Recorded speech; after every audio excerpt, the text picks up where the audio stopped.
This is an interior design portfolio, and as we can see here, the student has shown us their name and the course for which they are applying.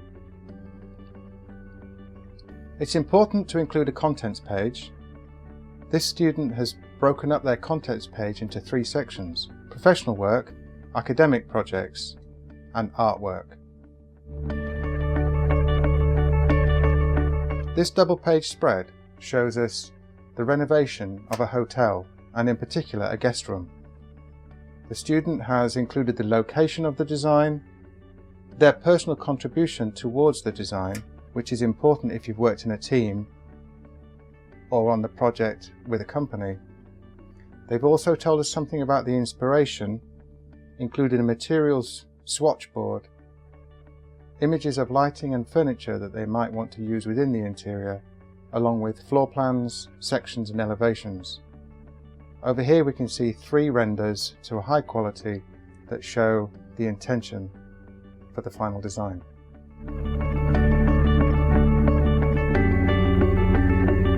This double-page spread shows us the renovation of a villa.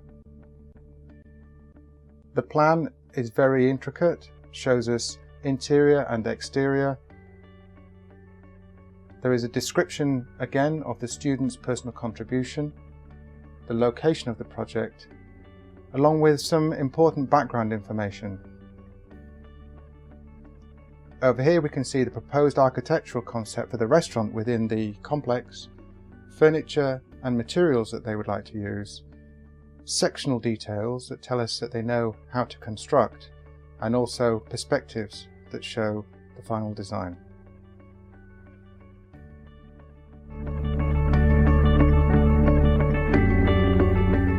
This double-page spread shows us the renovation of a bar. Again, the student has told us about their personal contribution along with the location of the project. Over here we can see some very effective renders that show what the bar would be like in the evening.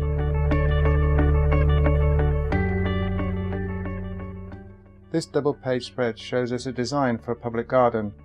Over here we can see that the applicant is showing us 2 different options that they've created for the same space. It is important to show options to us. It's not always best to just show us the final design. The next 2 double-page spreads show us work that the student undertook during their academic studies. They've chosen to use less space to show us these projects, but importantly they've included the words objective and design process. When showing us your projects, always remember to tell us the design brief and what you are trying to achieve, along with how you approach the project, which we call design process. On these 2 pages you'll see that the student is showing us not only some of the design work but also some of the other skills that they have. So over here we can see model making, which shows us that the student knows how to make models, something that could be very important for your discipline. These 2 pages show us other work that the student feels that we should be seeing. Photography is important to show us as well. What we can see from this is that the applicant knows how to compose a picture, but that they're also photographing things that they're interested in or that back up their discipline, such as buildings and exterior scenes. This is a good portfolio, but let's look at how it could have been improved. It would have been great if the applicant had included a photograph of themselves along with a resume. In a resume, it's important to include key achievements and also key skills that you think you have that are relevant to the course. The portfolio would also have been improved if there had been much more information about the design process. When we look at your portfolio, we're very interested in your design thinking, your design process, your design development. So include lots of sketches and models that you may have made where appropriate. This is a product design portfolio, and the applicant has included a photograph of themselves on the front page. This contents page is very clear. We can see there are 6 sections to the portfolio, and there is a small description of what we will find in each section. The applicant has included their contact details, including telephone, email, Twitter, and their web page.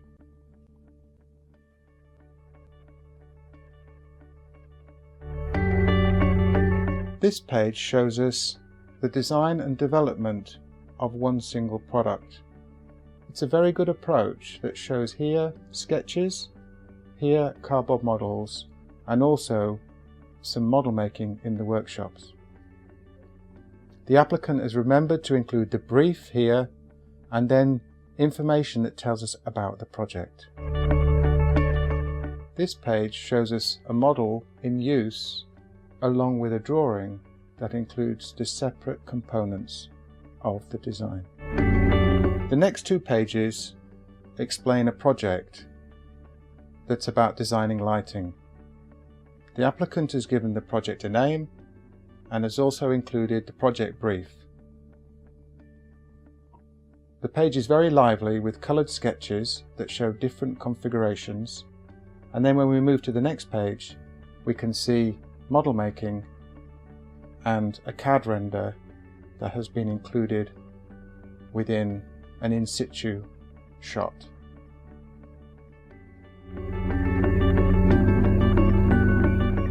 The applicant has included photography of local landmarks.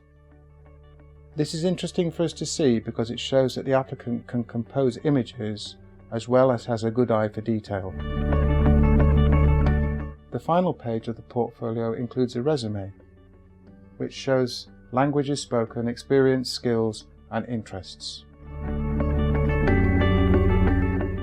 Although this is a very good portfolio, it would have benefited from more examples of project work. Ideally we would like 50 to 20 pages which would cover 6 to 10 projects. And don't forget to always save your portfolio as a PDF document. This is a product design portfolio and the first page is a resume. The applicant has included personal details, educational background, skills, work experience, contact details, and other information that they think relevant. The applicant has told us about the theme of the project, the purpose, so in other words, part of the design brief, and as it was a team project, they have included the names of the team members and what their responsibilities were. They have also told us that it was a 10-week project.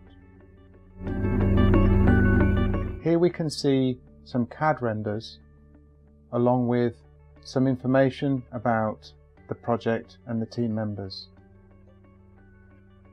The final page shows us schematic diagrams and again further CAD renders.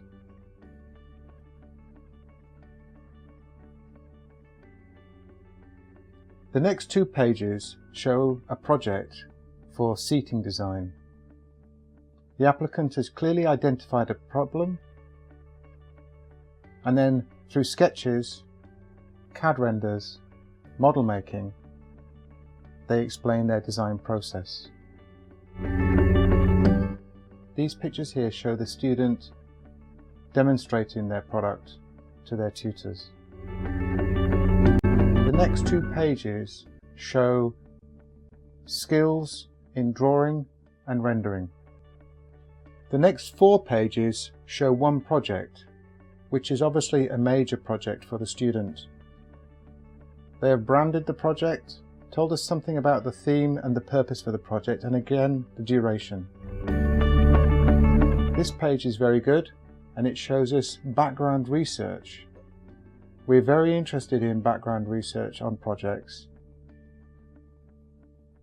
Showing us research is very important if you are thinking of undertaking a postgraduate course.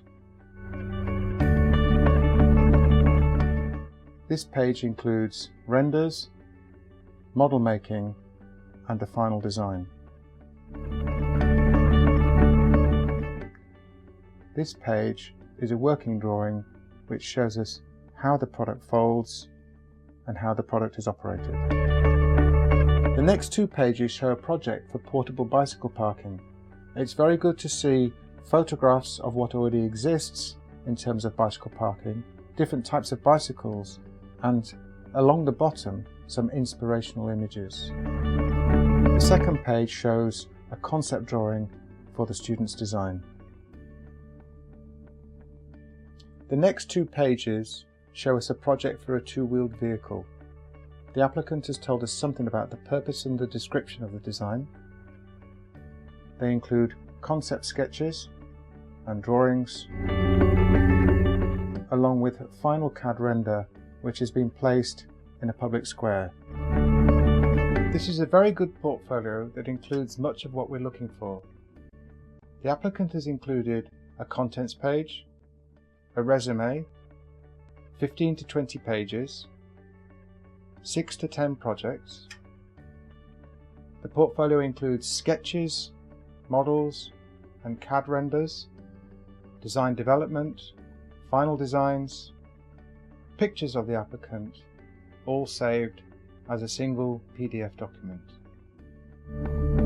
We're very much looking forward to seeing your portfolios, and don't forget, if you have any questions, do get in touch.